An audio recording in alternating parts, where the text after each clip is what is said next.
In August 2018, a man in Colorado reported his pregnant wife and 2 young daughters missing.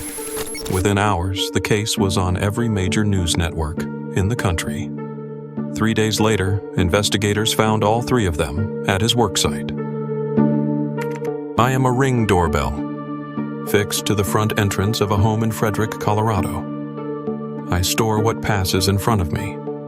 On the morning of August 13th, one person left through my door. I have no record of anyone else leaving. I did not know what that meant then. Subscribe, like, and turn on notifications. 2 girls lived in that house. One was 4, the other was 3. Their rooms were upstairs at the end of the hallway. They shared a bathroom between them. On nights when she was home, the light under their doors stayed on longer than it should have. She traveled for work, a wellness brand, sometimes 5 days at a stretch. The house ran differently when she was gone, quieter, less structured. The returns always had a shape to them, moving quickly but not running. Within minutes, the stair sensor at the top of the hallway activated. She checked on the girls before she did anything else, before she set down her bags, before she took off her shoes. Every time.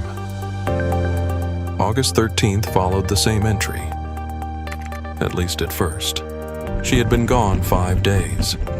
She was 15 weeks pregnant when she landed. She still carried both bags herself. She came through the front door at 1:48 in the morning. She sent one message to her friend Nicole. She said she was home. Exhausted. That was the word she used. That was the last signal her phone sent to anyone. The stair sensor did not trigger. Not once. Not between 1:48 and 5 o'clock in the morning. The girls' door sensors stayed closed the entire time. I cross-referenced the entry against every previous return in my log. The arrival matched. The motion matched. The stair sensor had never failed to follow. Until that night. The log ends there. No explanation follows. The simplest reading is exhaustion. 5 days away. A red-eye flight. She came home and went directly to bed. The girls were already asleep. Chris was already asleep. The stair sensor did not trigger because she did not go upstairs. Not that night. In that version, the house was quiet because everyone was resting. A second reading involves her pregnancy. She had mentioned feeling unwell in messages earlier that week. Maybe she came home and went directly to bed because she had no other choice. Maybe the stair sensor not triggering was a symptom of something physical, not deliberate. There's a third reading that circulated widely after the case broke. She and Chris had been having problems. Her friends knew. Some of her messages that week made it clear. Maybe she came home to a difficult conversation. Maybe after that conversation, the silence after 1:48 is 2 people who had stopped talking to each other. Based on what I observed, none of these close on their own. Except for this. Her phone had been active earlier that evening, sending messages before she boarded.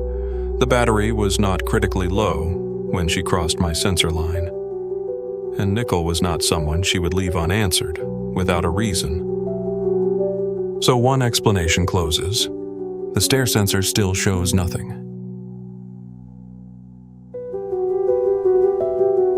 A second device inside that house logged a change.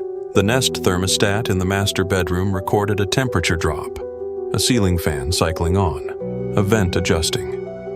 Thermostats respond to small things, bodies shifting in a bed, an interior door opening and closing. Chris Watts told investigators the house was calm through the night, that everyone was asleep, that nothing unusual happened before he left for work. No window sensor triggered, no exterior door opened, no scheduled adjustment was set for that hour. The outside air that night was warm. Nothing in the log points to a mechanical cause. It cannot tell me what caused that drop. It can only tell me something changed the air in that room. His account says nothing changed. The log and his account cannot both be true. 1 hour and 4 minutes after the temperature shifted, Chris Watts walked out of that house alone. What happened in the hours before he left is not in any log I can access.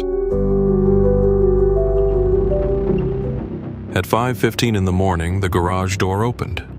Chris Watts walked out, alone. He moved with purpose, not rushed. The kind of pace that knows exactly where it is going and does not want to be seen getting there.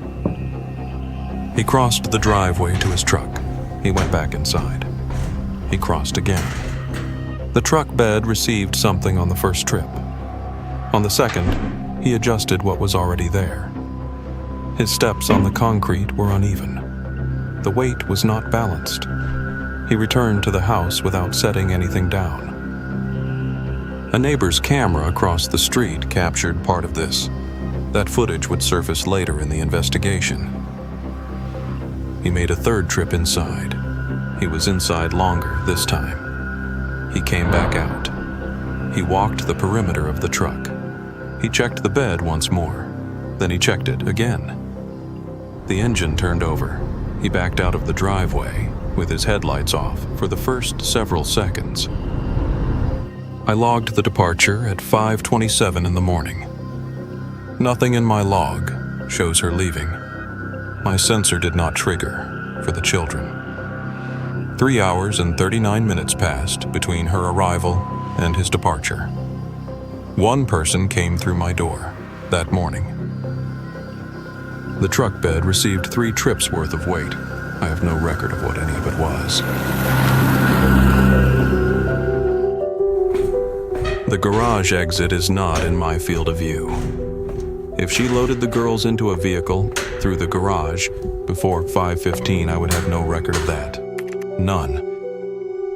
Chris Watts told police exactly that. He said she took the girls and left early that morning. He said he assumed she needed space after a conversation the night before.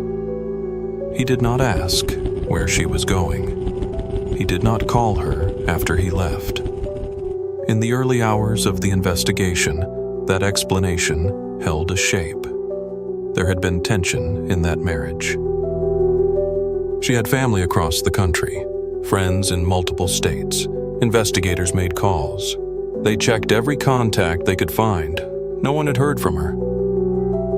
Another possibility, she left on foot through the back of the house. A direction I cannot track. A path with no sensors. In that version, the girls went with her. There would have been nothing heavy to load. But her friend Nicole had been sending messages since early that morning. She knew her patterns better than most. She stopped texting. She was already in her car.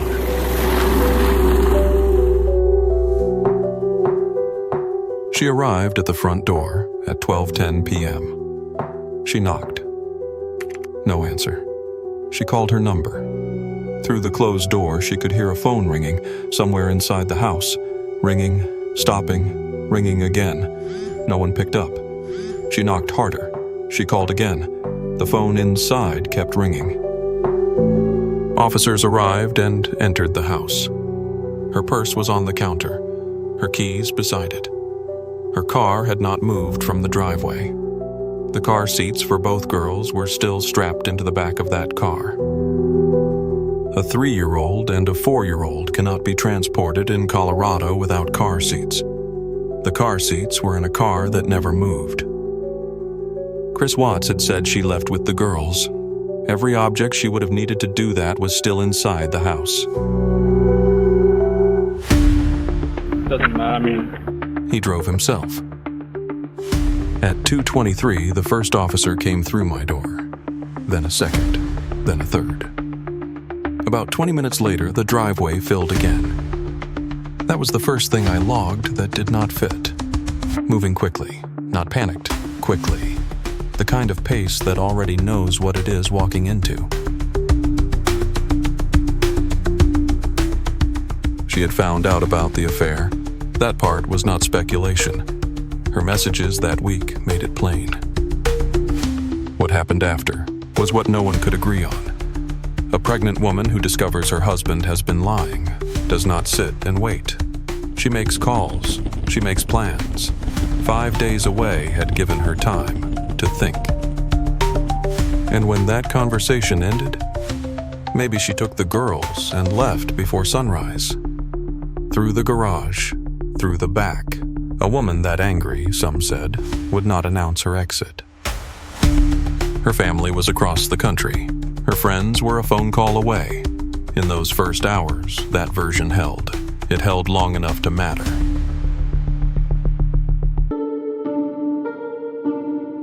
A man who believed his wife had left voluntarily does not drive back that fast.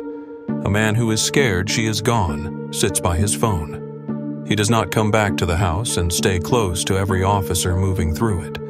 He does not answer questions about her in the past tense. Not once, repeatedly. By 7:43, he was no longer a husband reporting his family missing. He was a suspect walking out with investigators. What had happened to her?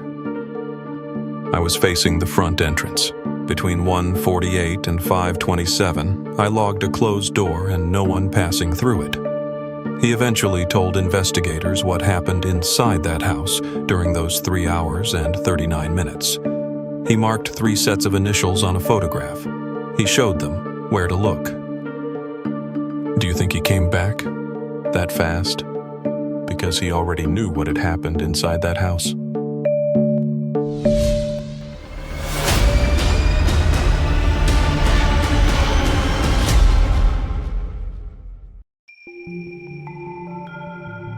Don't miss out on the next content. Subscribe, like, and turn on notifications.